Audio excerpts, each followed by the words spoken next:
So I was beginning to wonder if my son Chuck was ever going to be normal.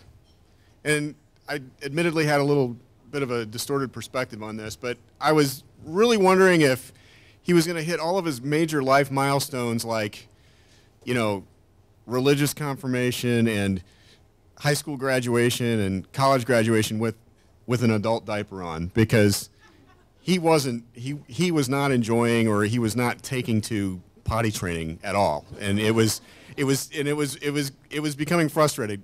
But as I mentioned, my perspective on this was warped by a simple fact. I was only 22 years old, and he was 2, and I was in the Army, and I was living in Germany, and you know, I did what you would do in the Army, is that you turn to some authority figures. So I went to like this Army pediatrician. Believe it or not, the Army has pediatricians, and he says, he doesn't even look up. He says he's completely normal. He's like in the 99th percentile of size, and he was, and he's a huge person now. He was a huge kid, and he's in the 99th percentile. You can't stop him from talking. He's very busy. He's very active. He's fine. Like, okay, great. Like, next patient. You know, it was dismissive. And then later, this like Army social worker, you know, child care development specialist person from Army Community Service said, "Oh, look at him. He's delightful. He's such a big, busy boy, and he loves his mommy and daddy, and he obviously eats a lot, and he's everything is fine. He'll take to this eventually. Whatever you do, just don't make a big production out of it, because you'll end up traumatizing him, and you'll have even worse problems." So it went along for a while. Nothing was happening in the potty training department.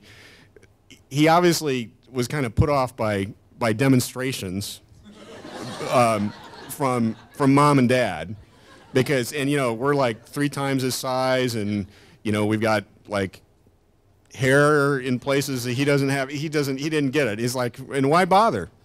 I mean, every time I crap my pants, you guys come and change it. Like, why, like, the system works great. I don't know what the deal is. But things changed very suddenly. The Army let us into this new leased housing area, and that meant, you know, it wasn't like this like gray, nasty Ministry of Housing that was like, you know, had been lived in by 5 families a year for the last 40 years or something. This was a brand new house. It looked like an IKEA showroom. It was awesome. Like brand new appliances, and everything was like white and shades of light gray and fake marble everywhere. It was incredible. And the other great feature of this place was it was in this big housing complex where there were lots of other families with kids his age and fellow soldiers who were roughly our age. And he started hanging out with a pack of, you know, feral toddlers. They're out running around the playground and all that kind of stuff. And, you know, next thing you know, kids are visiting each other's houses, and, you know, will you watch my kid for a day? Well, sure. Or for the afternoon, or I got a medical appointment, I'll go do this.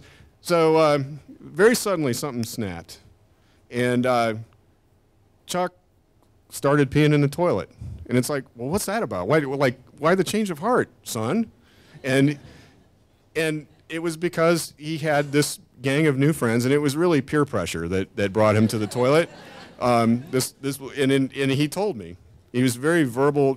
You know, he came out of the womb practically, you know, giving speeches and stuff. He says, "My friend Dustin pees in the toilet. Why can't I? I saw him do it. So now I'm doing it." So this is great. But number two was still a trick. Like, he was still, you know, like you guys changed the diaper. I'm trying to, you know, he did not see the flaw in the system. And he was a busy kid. He was really busy. I mean, he got read to all the time, and he always had a cartoon to watch, or a Teenage Mutant Ninja Turtle toy to play with, or Legos and all that stuff. He was just like busy, and it's like, oh, I gotta go. And he, you know, and he didn't want to stop. So he couldn't be bothered, and you know, and somebody would change his pants. It's all good.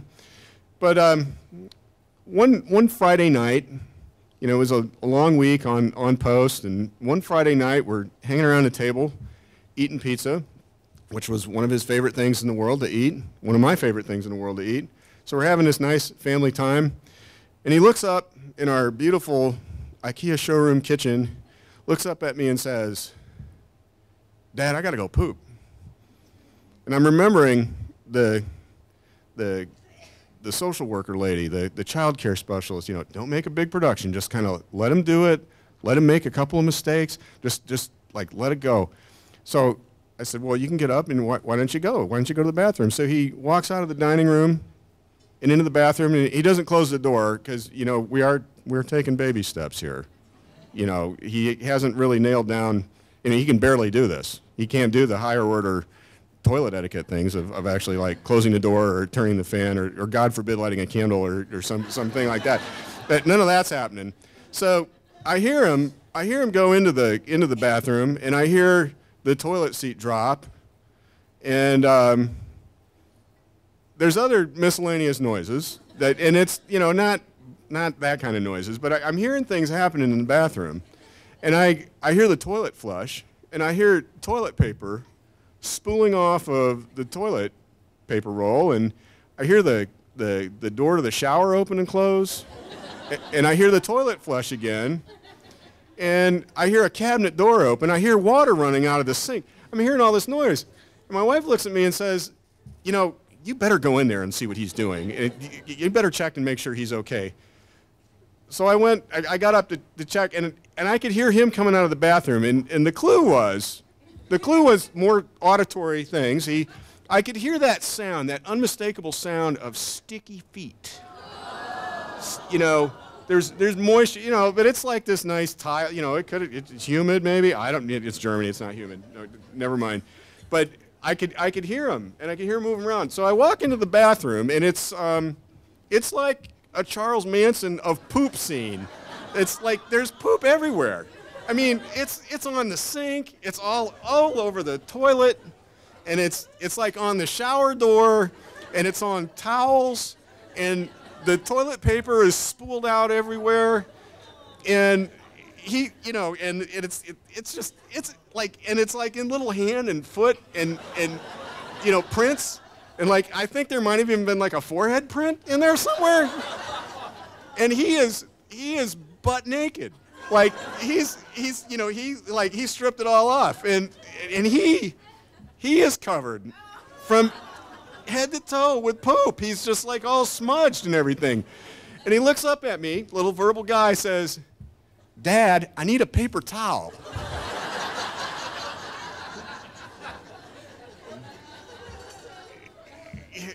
Like, yeah, we're gonna need more than a paper towel. We're gonna need some like bleach and, you know, scrub pads and all that stuff.